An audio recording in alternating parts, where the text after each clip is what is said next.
Dans le prochain épisode de Demain nous appartient. Tandis que Bar fait face à une tragédie, une dispute éclate entre Raphaël et Camille. En parallèle, Samuel et Victoire trouvent un terrain d'entente. Attention, les paragraphes qui suivent contiennent des spoilers sur l'épisode de Demain nous appartient diffusé lundi soir sur TF1. Si vous ne voulez rien savoir, ne lisez pas ce qui suit. Lundi 16 mai dans Demain nous appartient.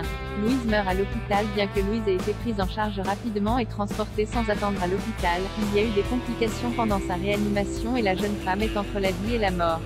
Selon Marianne, son pronostic vital est engagé. Au domaine où a eu lieu le mariage, Damien annonce à Martin et à Sébastien Perrault que des traces de digitaline ont été trouvées dans une découpe de champagne. Louise a donc bien été empoisonnée. Mercier étant mort, le procureur Perrault en vient à la conclusion qu'ils ont affaire à un copycat, qui a sûrement déjà tué Gaël Richet et la fleuriste. Selon lui, Mercier est venu à 7 pour se mesurer à son disciple, d'où son nouveau mode opératoire avec une seringue. Au commissariat, Chloé explique à Martin et à Sébastien Perrault qu'elle a vu Louise se disputer avec Gary, son ex-mari, quelques minutes avant que Bar ne la découvre dans le jardin du domaine.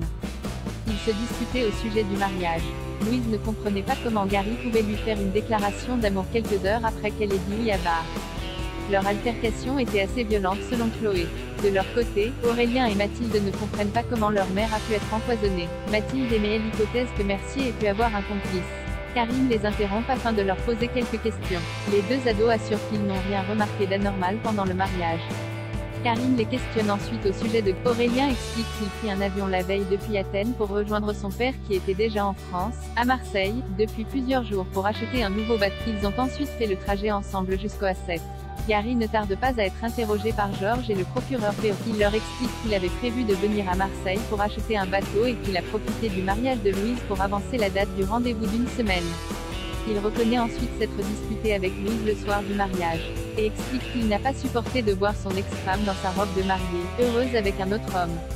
Et qu'il a avoué ses sentiments à Louise, ce qui n'a pas plu à cette dernière. Mais il jure qu'il ne lui a pas fait de mal. Georges demande à Gary de ne pas quitter Seth et de rester joignable. Le père d'Aurélien et de Mathilde pourrait-il s'être inspiré des crimes de Mercier? Perrault ne souhaite écarter aucune piste. Gary rejoint ses enfants à l'hôpital, et Bar, qui ne supporte pas de le voir ici, le confronte. Mathilde prend la défense de son père, persuadée qu'il n'aurait pas pu faire de mal à sa mère.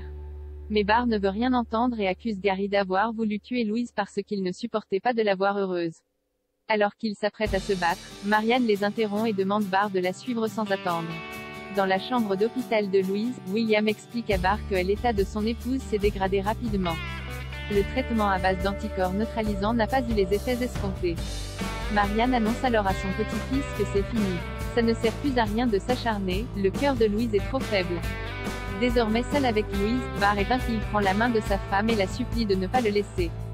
Mais le cœur de Louise finit par cesser. La jeune femme vient de mourir. Bar s'effondre de tristesse. Stanislas manipule Raphaël et Camille. Raphaël ne cesse de penser à ce que lui a dit Stanislas au sujet de Dorian. Elle refuse de voir souffrir sa fille mais ne sait pas comment lui dire la vérité. Pour l'éloigner de Dorian, elle fait alors croire à Camille qu'elle ne veut plus que Dorian dorme à la maison, ajoutant qu'ils sont trop jeunes pour passer la nuit ensemble et qu'elle souhaite que Camille se concentre sur ses révisions pour le bac de France. Au lycée, Camille fait part de sa colère et de son incompréhension à Dorian qui émet l'hypothèse que Sébastien, son grand-père, soit derrière tout ça. Après tout, il est connu pour son côté strict, et a récemment désapprouvé la relation entre Raphaël et Stanislas. Camille décide alors de confronter son grand-père. Sébastien assure qu'il n'a pas parlé de Dorian avec mais il est quand même d'accord avec elle. Camille est trop jeune pour dormir avec son petit ami. Plus tard, Stanislas tente de réconforter Camille et lui fait croire qu'il n'est pas du tout d'accord avec sa mère et qu'il a essayé en vain de la faire changer d'avis. Il assure qu'il trouve Dorian super et que cela ne lui pose aucun problème qu'il dorme avec elle. Stanislas questionne ensuite Camille sur les parents de Dorian, et l'adolescente lui explique qu'ils n'ont aucun souci à la voir passer parfois la nuit avec leur fils. Camille comprend alors que le compagnon de sa mère lui suggère à demi-mot d'aller dormir le bateau des parents de son petit ami. Le soir venu, Raphaël et Stanislas croisent Camille devant la maison. L'adolescente annonce à sa mère qu'elle part dormir chez Dorian, ce qui ne convient évidemment pas à Raphaël. Camille lui fait remarquer que les parents de Dorian ne sont pas vieux jeu comme elle. Raphaël demande à sa fille de lui parler autrement mais Camille n'aime fait quoi sa tête et s'en va. Stanislas, qui a assisté à la scène, admet que Camille est allée trop loin et que la manière dont elle a parlé à Raphaël était limite.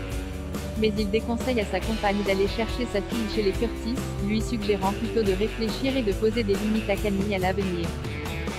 Victoire et Samuel trouvent un terrain d'entente. Samuel apporte le petit déjeuner au lit à Victoire et s'excuse pour son attitude de la veille. Il reconnaît s'être comporté comme un idiot. Après avoir flatté sa compagne afin qu'elle accepte de lui pardonner, Samuel propose à Victoire d'échanger les rôles le temps d'une soirée.